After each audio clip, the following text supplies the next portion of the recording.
Investment in securities are subject to market risk. Please carry out your due diligence and read all the related documents carefully before investing.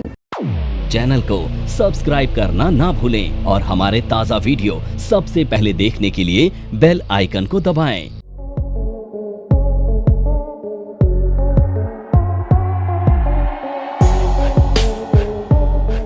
तो पहले हम इसको अपने presentations में जाएं या हम बोर्ड पर जाएं या चार्ट्स पर जाएं, उससे पहले हम इसको समझ लेते हैं कि सपोर्ट रेजिस्टेंस का मीनिंग क्या होता है। ओके, और ट्रेडिंग में या टेक्निकल एनालिसिस के अंदर इसको इतनी इम्पोर्टेंस क्यों दी जाती है। ठीक है, सपोर्ट एंड रेजिस्टेंस, तो ये भी ट्रेडिंग का ही एक मेथड है। क्या है, जैसे हमने कैंडल्स के बेसिस पे हम ट्रेडिंग करते हैं, बाइंग और सेलिंग की के ट्रेंड रिवर्सल के बेसिस, वहाँ पे हम कैंडल्स के बेस पे क्या देते हैं, हम ट्रेंड रिवर्सल का वेट करते हैं कि कहाँ से हमारा ट्रेंड रिवर्स होगा। ठीक है, बॉटम से अप ट्रेंड होगा तो बाइंग करेंगे, या टॉप से डाउन ट्रेंड स्टार्ट होगा हम शॉर्ट सेलिंग करेंगे। सो वहाँ हम ट्रेंड रिवर्सल का वेट करते हैं। बट सपोर्ट और रेजिस्टेंस, ठीक है, ये भी एक ट्रेडिंग का क्या है, एक अलग टाइप की स्ट्रेटेजी कह सकते हैं या मेथड कह सकते हैं। ठीक है, क्या है, अब पहले तो हम समझ लें सपोर्ट और रेजिस्टेंस का मीनिंग क्या होता है। सपोर्ट हम किसे कहते हैं और रेजिस्टेंस क्या होता है। ठीक है, पहले तो क्या होता है, सपोर्ट हमेशा कहाँ होता है, बॉटम में होता है, और रेजिस्टेंस कहाँ होगा, आपका टॉप पर होता है।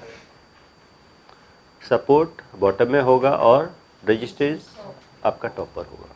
सो नॉर्मली क्या होता है, कहीं भी अगर कहीं भी कोई सपोर्ट है या फिर कोई रेजिस्टेंस है, सो सपोर्ट और रेजिस्टेंस क्या होते हैं, ब्रेक होते हैं। क्या होते हैं, सपोर्ट भी ब्रेक होता है और रेजिस्टेंस भी ब्रेक होता है।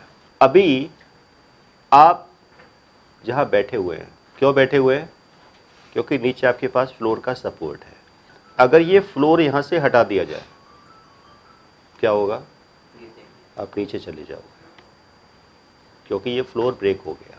तो अभी तक क्या है, ये सपोर्ट है और ऊपर क्या है, ये आपका रेजिस्टेंस है। तो इसको होता है फ्लोर और सीलिंग।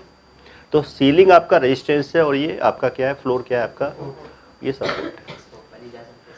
यानी कि अभी आप क्या कर सकते हो, अगर आप जंप करोगे ज़्यादा से ज़्यादा कहाँ तक कर सकते हो, इसी तरह वापस कहाँ आओगे, फिर यहीं आओगे। अगर आपके पास कोई बॉल है, ठीक है, अगर बॉल को आप ऐसे करेंगे तो वो इसी क्या रहेगी, इसी रेंज में रहेगी, इससे नीचे नहीं जा सकती है बॉल, है जी, और इससे ऊपर नहीं जा सकती। तो अभी क्या है, उसके लिए ये सपोर्ट और ये रेजिस्टेंस है। सो मार्केट में क्या होते हैं, प्राइस के सपोर्ट और रेजिस्टेंस होते हैं, एक रेंज, इसको कहते हैं कि रेंज। जब ये फ्लोर ब्रेक होगा तो हम कहाँ चले जाएंगे, फिर इससे नहीं, फिर वहाँ पे हमें एक और सपोर्ट मिल जाएगा। क्या मिल जाएगा, फिर वहाँ जाके हम रुक जाएंगे। ठीक है, अब आप नीचे वाले फ्लोर पे पहुँच गए, अब यहाँ पे इस फ्लोर को रिपेयर कर दिया गया। अब ये नीचे वाले फ्लोर के लिए क्या बन जाएगा, फिर ये फिर रेजिस्टेंस बन जाएगा। तो अभी ये फ्लोर है, यानी कि ये सपोर्ट है, वो रेजिस्टेंस है। जब ये ब्रेक हुआ तो ये क्या बन जाएगा, रेजिस्टेंस, और नीचे वाला फ्लोर क्या बन जाएगा, फिर सपोर्ट हो जाएगा। अगर वो फ्लोर भी ब्रेक हो गया सपोर्ट, तो फिर उसके नीचे एक और आपको मिल जाएगा। तो इस तरीके से क्या होते हैं, मार्केट में सपोर्ट होते हैं। ठीक है, और अगर हमें इसके ऊपर वाले फ्लोर पर जाना है तो कैसे जा सकते हैं, हाँ जी, स्टेयर से नहीं, बाहर इसी रूम के अंदर से आना है, इसको ब्रेक करना पड़ेगा, सीलिंग को ब्रेक करना पड़ेगा, तभी आप इसके ऊपर जा सकते हैं। और फिर ऊपर गए, फिर इसको रिपेयर कर दिया, फिर आपके लिए क्या बन जाएगा, ऊपर वाला सीलिंग वो सपोर्ट बन जाएगा। तो इस तरीके से मार्केट में क्या होते हैं, सपोर्ट और रेजिस्टेंस बनते हैं। तो सपोर्ट मीन्स यानी कि फ्लोर बॉटम पे रहेगा और रेजिस्टेंस क्या रहेगा, ऑलवेज आपके टॉप पर रहेगा या हाई पे रहेगा। अब कोई इससे हम कैसे करते हैं कि ये सपोर्ट है और ये इसका रेजिस्टेंस है। कुछ चीज़ें क्या होती हैं, सिर्फ ऑब्जर्वेशन से होती है। कुछ क्या किया जाता है, हमें कुछ चीज़ें ऑब्जर्व करनी होती हैं। क्या होती है, तो यहाँ पे हम किस चीज़ को ऑब्जर्व करेंगे, शेयर की प्राइस की मूवमेंट को ऑब्जर्व करते हैं, उसकी वॉच करते हैं। काफ़ी कुछ चीज़ें हमें कैसे पता लगती है, किसी भी चीज़ को ऑब्जर्व करने से, यानी कि बिहेवियर, कि इसका बिहेवियर क्या है। अगर हमें किसी पर्सन का बिहेवियर चेक करना हो तो हमें कैसे पता लग सकता है, किसी भी पर्सन का, किसी इंडिविजुअल्स का, लाभांशु कैसे पता लगा सकते हैं, कैसे ऑब्जर्व करके। अगर मुझे आपके बारे में पता करना हो तो क्या करूँगा, आपको देखता रहूँ। बिल्कुल, ऑब्जर्वेशन होती है। किसी चीज़ की ऑब्जर्वेशन क्या होती है कि अगर हम किसी पर्सन को डेली वॉच करते हैं, क्या करते हैं, डेली उसकी एक्टिविटी को वॉच करते हैं, तो हमें उसके हर मूवमेंट का पता होता है कि नेक्स्ट इसका मूव क्या होगा कुछ टाइम के बाद पे, लेकिन एक दिन में पता नहीं लगेगा। ठीक है, किसी भी पर्सन के लिए अगर कहीं किसी आप पार्क में जाते हैं, कोई पर्सन वॉक कर रहा है और आप उसी को वॉच कर रहे हैं और आपने देखा ये इस पार्क के 5 राउंड लेता है, क्या लेता है डेली, और 5 राउंड के बाद ये चला जाता है, क्योंकि क्या है लोगों का होता है ना कि कितने राउंड लेने हैं उसके, तो क्या होता है और कोई पर्सन उसको वॉच कर रहा है, क्या कर रहा है, ऑब्जर्व कर रहा है, और उसको पता लग गया कि ये पर्सन क्या करता है डेली 5 ही राउंड लेता है, उसके बाद चला जाता है। अब कोई एक न्यू पर्सन उसके पास बैठा था, देखो अब ये पर्सन जाने वाला है, वही तुमको कैसे पता, देखो मैं कह रहा हूँ जाएगा, क्योंकि उसको पता था ये इसका 5th राउंड है, क्या है, और वो चला भी गया। तो कैसे पता लगा, वो उसकी ऑब्जर्वेशन से। नेक्स्ट डे आके उसने क्या किया, नेक्स्ट डे क्या किया उसने, फिर से बोला ये भाई ये 5, लेकिन उस दिन उसने 6 लगा दिए, 8 लगा दिए, क्या लगा दिए, क्योंकि पर्सन क्या करता है अपनी, होता है ना वॉक की स्पीड क्या करता है, आज उसको 5 मिनट्स वॉक करना है, फिर 10 मिनट्स करना है, तो क्या करता है उस तरीके से। अब उसने क्या किया, वो लेवल उसने ब्रेक कर दिया, अभी तक का उसका लेवल क्या था कि उसने सिर्फ 5 राउंड लेने, अब उसने 10 का, अब उसका नेक्स्ट टारगेट क्या हो गया, अब वो 10 का, अब उसने फिर उसको ऑब्जर्व करना स्टार्ट किया, बोले अब ये 10 राउंड लेगा। तो हम क्या करते हैं नॉर्मली स्टॉक मार्केट में क्या किया जाता है, किसी भी शेयर्स की मूवमेंट को वॉच किया जाता है। आप कोई टेक्निकल ऐसा नहीं कि बहुत सारे लोग टेक्निकल एनालिसिस नहीं करते, नहीं देखते, ये भी तरह की क्या है स्ट्रेटेजी है, क्या इसको भी हम स्ट्रेटेजी कह सकते हैं, क्या है, सिर्फ ऑब्जर्वेशन, क्या है, किसी भी चीज को ऑब्जर्व करना। अगर आप किसी शेयर की मूवमेंट को ऑब्जर्व करते हैं कि कोई एक शेयर कितना फ्लक्चुएट होता है एक दिन के अंदर, कितना ऊपर नीचे जाता है, आपने कोई एक शेयर पकड़ लिया, क्या कर लिया, आप अगर उस पार्क में 10 लोग वॉक कर रहे हैं तो आप 10 को वॉच नहीं कर सकते, क्या नहीं कर सकते हैं, अगर आपको किसी की एक्टिविटीज को वॉच करना है तो एक पे फोकस करना पड़ेगा आपको, क्या है, तभी आप उसके बारे में पूरी इंफॉर्मेशन निकाल सकते हैं। तो सेम आपने किया कि आपने कोई एक स्टॉक पकड़ लिया, आपने एक मारुति का शेयर ले लिया और आपने मार्केट ओपन हुई 9 o'clock और 3:30 क्लोज होगी, अब आपने मारुति के शेयर की मूवमेंट को वॉच करना स्टार्ट किया कि एक दिन में ये कितना फ्लक्चुएट होता है, रोज कितने ऊपर नीचे जाता है, 1% की मूवमेंट देता है डेली, 0.5% की फ्लक्चुएशन देता है ये, या इस लेवल पे आके फिर ये रिवर्स होता है, या ऊपर जाके फिर वहां से रिवर्स होता है। तो जब बार बार एक लेवल से कोई प्राइस डाउन आने के बाद रिवर्स होता है, इसका मतलब क्या है, ये इसका सपोर्ट है, क्या है, और ऊपर जाके रिवर्स हो तो समझ लो वो क्या है उसका, वो इसका रेजिस्टेंस है। तो ये कैसे पता लगा हमें, उस चीज को ऑब्जर्व करने से। सो सपोर्ट और रेजिस्टेंस का मीनिंग यहाँ पर हम इसको इसी तरीके से देख सकते हैं, यानी कि सपोर्ट कह सकते हैं डिमांड जोन, यानी कि सपोर्ट वो है वहां से डिमांड क्रिएट होकर प्राइस फिर से ऊपर आता है, और सप्लाई रेजिस्टेंस वो जोन है यहाँ पे सप्लाई क्रिएट होती है और फिर शेयर का रेट फिर से डाउन आता है। सो कह सकते हैं कि सपोर्ट पे क्या क्रिएट होती है, डिमांड क्रिएट होती है, और रेजिस्टेंस पर सप्लाई क्रिएट होती है, और से प्राइस डिमांड और सप्लाई इस तरह से प्राइस की मूवमेंट होती है, अप्स एंड डाउन होता है शेयर की प्राइस की मूवमेंट, या उसकी हम फ्लक्चुएशन को देखें। सो ये हो गया आपके सपोर्ट एंड रेजिस्टेंस।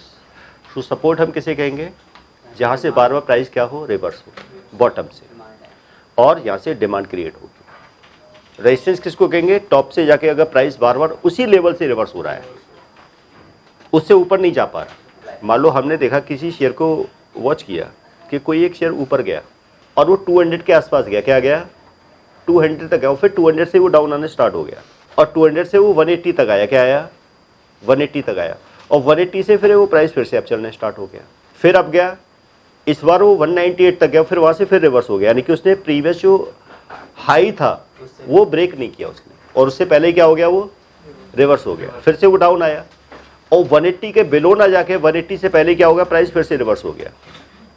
तो इसका मतलब क्या है कि शेयर का जो प्राइस है वो 200 180 के बीच में क्या कर रहा है, फ्लक्चुएट हो रहा है। तो इसका मीनिंग क्या है, 180 वो शेयर्स का अब सपोर्ट बन चुका है, 200 क्या है उसका, अब वो उसका एक रेजिस्टेंस बन चुका है। तो ये इस तरीके से हम यहाँ पर सपोर्ट एंड रेजिस्टेंस को देखें। तो ये हमारा डिमांड और सप्लाई जोन भी कहते हैं हम इसको, ठीक है। अब जैसे कि यहाँ पे हम एक डायग्राम या चार्ट्स के थ्रू देख रहे हैं, ठीक है। अभी सपोज करो प्राइस यहाँ से चलना स्टार्ट हुआ, ये क्या गया, अप गया, ठीक है, अब जाके फिर ये क्या आया, डाउन आया, तो जो हाई होता है वो रेजिस्टेंस बन जाता है, ठीक है। बट ये हाई लो जब ये दोबारा से डाउन आया तो वो इस लेवल तक नहीं आया, क्या नहीं आया, और उससे पहले क्या हो गया, वो रिवर्स हो गया, क्या हो गया, प्राइस ऊपर चला गया, और उसने क्या किया, ये लेवल ब्रेक कर दिया, कौन सा वाला, हाई। तो कहेंगे इसने रेजिस्टेंस क्या कर दिया, ब्रेक कर दिया। अब जैसे रेजिस्टेंस इसने ब्रेक किया, अब ये यहाँ से प्राइस क्या हुआ था, ये सपोर्ट लेके ऊपर गया था, अब ये सपोर्ट, पहले सपोर्ट ये था, अब ये सपोर्ट ये बन गया, जहाँ से प्राइस क्या हुआ, रिवर्स हुआ है। अब फिर से प्राइस अब गया, अब यहाँ से क्या हुआ, प्राइस फिर से रिवर्स हो गया, अब ये क्या हो गया, इसका एक न्यू रेजिस्टेंस बन गया।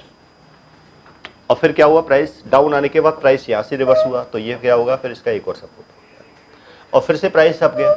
और इस तरीके से ये बार बार क्या करता है, क्या कर रहा है, अपना रेजिस्टेंस ब्रेक कर रहा है, सपोर्ट ब्रेक नहीं कर रहा है।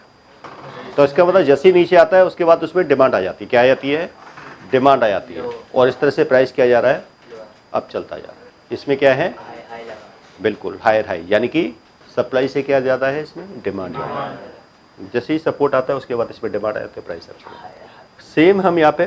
तो जैसे क्या है आपका, ये क्या है आपका रेजिस्टेंस, क्या है, सीलिंग है, ठीक है, जो कि आपका रेजिस्टेंस लेवल है, ठीक है, और सपोर्ट क्या है आपका, एक तरह से फ्लोर की तरह से काम, ठीक है, और प्राइस उसी रेंज में मूव करता रहता है।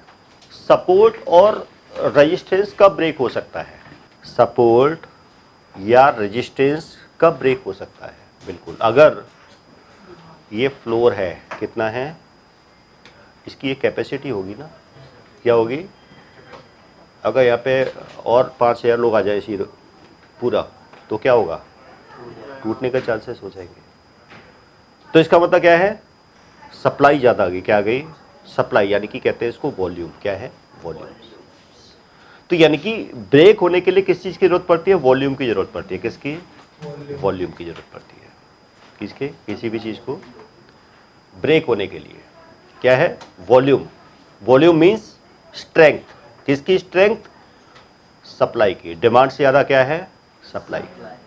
जैसे कोई भी एक पर्सन अगर कोई ग्राउंड के पार्क के 5 राउंड ले रहा है, अगर उसने अब ज़्यादा राउंड लेना स्टार्ट कर दिया तो कब ले सकता है, जब उसके अंदर स्ट्रेंथ होगी, क्या होगी, उसकी स्ट्रेंथ पहले से ज़्यादा हो गई, तभी उसने अपना प्रीवियस लेवल क्या कर दिया, वो ब्रेक कर दिया। तो किसी भी चीज़ को, किसी भी लेवल को ब्रेक होने के लिए क्या चाहिए, सपोर्ट को ब्रेक होने के लिए, सपोर्ट को ब्रेक होने के लिए सप्लाई चाहिए, क्या चाहिए, सप्लाई, वॉल्यूम।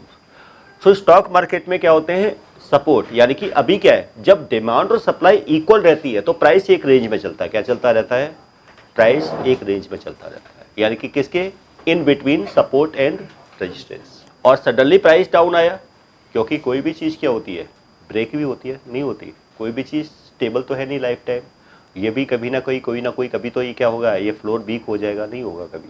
तो मार्केट में कभी ना कभी क्या है, ऐसा नहीं कि मार्केट में कभी सपोर्ट ब्रेक नहीं होगा, तो मार्केट में सपोर्ट भी ब्रेक होते हैं और रेजिस्टेंस भी ब्रेक।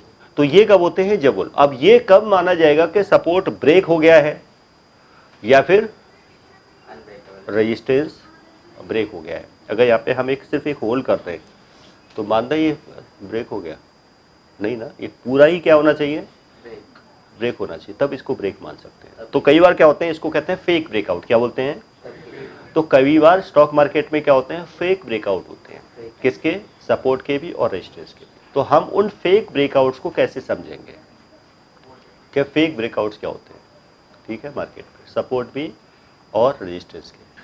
अब कोई भी सपोर्ट रेजिस्टेंस कितना स्ट्रॉन्ग है, ये किस चीज़ से पता लगेगा, कितनी बार जी, जिसके ब्रेक होने के चांसेस कम होंगे, किस चीज़ के ब्रेक होने के चांसेस ज़्यादा होते हैं। अब ये फ्लोर थोड़ा सा ऊपर है, अगर ये फ्लोर ऐसे बना दिया जैसे 5 फीट का और आपकी हाइट है 6 फीट की, तो हो सकता है कि आप कल ही इसको तोड़ दें, तो इसको कहते हैं हाइट, क्या कहते हैं, हाइट। तो हाइट जितनी ज़्यादा होगी, यानी कि सपोर्ट और रेजिस्टेंस के बीच का डिफरेंस जितना ज़्यादा बड़ा होगा उतने उसके ब्रेक होने के चांसेस उतने कम रहेंगे, क्या रहेंगे, कम रहेंगे। तो वो ज़्यादा स्ट्रॉन्ग सपोर्ट और रेजिस्टेंस होगा, क्या होगा, तो एक क्या होता है, हाइट, क्या होती है, इसको हाइट का मतलब क्या होता है, प्राइस का डिफरेंस। सेकंड इसमें आती है लेंथ, लेंथ मतलब कितनी, यानी कि प्राइस काफ़ी दिन से है, अब ये पर्सन अब तो कितने दिन से 5 ही राउंड लगा रहा है, 1 महीना हो गया, अब तो भाई ये राउंड बढ़ाएगा, क्या हो गया, काफ़ी टाइम हो गया। तो काफ़ी टाइम से जब प्राइस एक रेंज में, तो उसके ब्रेक होने के फिर चांसेस हो जाते हैं, क्या हो जाते हैं, ब्रेक होने के चांसेस होते हैं, तो इसको कहते हैं लेंथ। तो लेंथ का मीनिंग क्या होगा, टाइमिंग, क्या है, लेंथ का मीनिंग क्या है यहाँ पर, टाइमिंग्स, कि कितने टाइम से प्राइस एक रेंज में चल रहा है। तो लेंथ का मीनिंग क्या है यहाँ पर, टाइम से। और हाइट का मीनिंग क्या है? Price difference. किसका? लो और हाई के बीच का डिफरेंस, उसको कहेंगे हाइट। तो हाइट यानी कि प्राइस का डिफरेंस जितना ज़्यादा होगा उसके ब्रेक होने के चांसेस कम होंगे या ज़्यादा होंगे? अगर डिफरेंस ज़्यादा है, अब मान लो एक शेयर का प्राइस का डिफरेंस 180 और 200 है और दूसरे का 150 और 200 है, तो पहले कौन सा ब्रेक होगा? 180 और 20 वाला। तो यानी कि हाइट यानी कि प्राइस का डिफरेंस जिसका कम होगा उसके ब्रेक होने के चांसेस सबसे पहले होंगे, और जिसका बड़ा होगा उसके ब्रेक होने के चांसेस क्या होंगे? कम होंगे। सेकेंडली, इसको अभी 2-4 ही दिन हुए हैं और इसको काफ़ी टाइम हो गया है, तो किसके ब्रेक होने के चांसेस ज़्यादा हैं? जिसको टाइम ड्यूरेशन ज़्यादा हो चुकी है और काफ़ी टाइम से प्राइस एक ही रेंज में चल रहा है, अब इसके ब्रेकआउट के चांसेस हैं। तो या तो ये सपोर्ट ब्रेक करेगा या फिर ये रेजिस्टेंस ब्रेक करेगा। तो पहला पॉइंट क्या है यहाँ पर? प्राइस का डिफरेंस। क्या है? हाइट। सेकंड क्या है? Length means time. थर्ड आता है वॉल्यूम। क्या आता है? वॉल्यूम्स, यानी कि किसी भी चीज़ को डिमांड और सप्लाई, यानी कि उस समय अगर कोई चीज़ प्राइस गया तो कितनी सप्लाई थी, यानी कि अभी तक क्या था? डिमांड और सप्लाई का रेशियो देखें, ठीक है, 50-50 चल रहा था, 50% डिमांड और सप्लाई, इसीलिए प्राइस रेंज में चल रहा था, ठीक है। एक में डिमांड आई कि भाई 60% डिमांड है, 60% की सप्लाई है, 40% की डिमांड। एक में क्या है कि 90% लोग सेलर है, सिर्फ 10% ही क्या है? बायर है, तो वो ज़्यादा स्पीड से क्या होगा? ब्रेक होगा। तो यानी कि इसको कहते हैं वॉल्यूम। तो यानी कि वो ज़्यादा क्या होगा? ब्रेक होने के चांसेस है। और जैसे मैंने कहा पावरफुल क्या होगा? जब ब्रेक होने के चांसेस कब ज़्यादा कम रहेंगे? जब उसका डिफरेंस इस तरीके से होगा। सो ये पूरा स्टॉक मार्केट का जो गेम है सपोर्ट और रेजिस्टेंस का, वो इसी पे डिपेंड करता है। क्या है? 3 चीज़ें। हाइट मीन्स प्राइस का difference, length means time, and third is volume. Volume means demand और सप्लाई कितनी है उसके साथ। नमस्कार दोस्तों, मैं अरविंद शर्मा आप सभी का स्वागत करता हूं हमारे स्पेशल कोर्स में जिसका नाम है पावर ऑफ नंबर्स। आपने गेम थ्योरी के बारे में तो सुना ही होगा, आपने सुना होगा एलियट वेव थ्योरी के बारे में। यह दुनिया की सबसे तीसरी ऐसी बड़ी थ्योरी है जिसे हमारी टीम ने 10 सालों की कड़ी मेहनत के साथ डिकोड कर लिया है।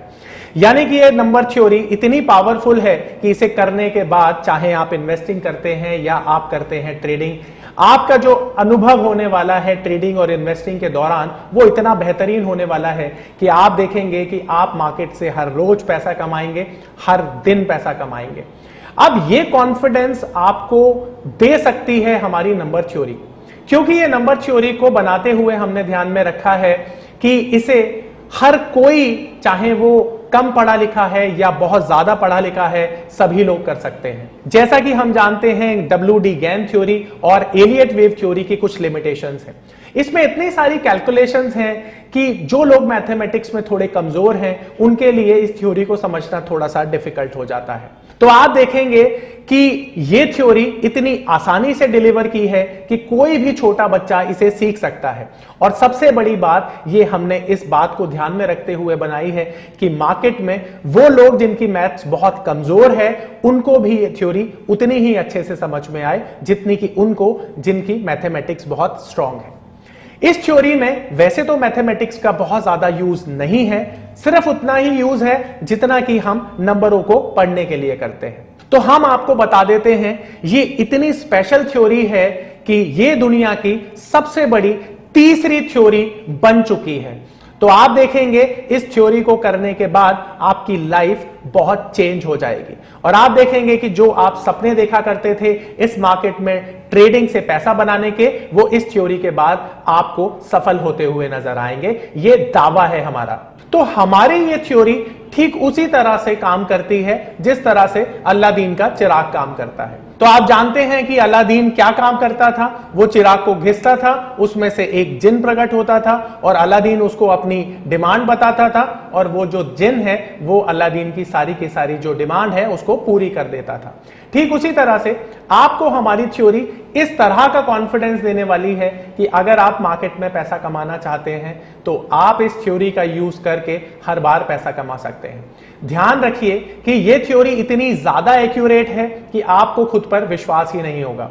अगर यह थ्योरी आप सीखते हैं तो इसे सीखने के बाद आप अनुभव करेंगे कि जो आपकी एक्यूरेसी है ट्रेडिंग के दौरान या इन्वेस्टिंग के दौरान वो इतनी ज्यादा बढ़ गई है कि आपको यह यकीन करना मुश्किल हो जाएगा कि काम करना मार्केट में, मार्केट से पैसा कमाना क्या उतना आसान है जितना कि हमारी थ्योरी बताती है? आज हम देखते हैं कि हर एक इंसान टेक्निकल सीखता है, हर एक इंसान फंडामेंटल सीखता है। बहुत सारे लोग हैं जो मार्केट में एलियट वेव थ्योरी सीख चुके हैं, बहुत सारे लोग हैं जो गेन थ्योरी सीख चुके हैं।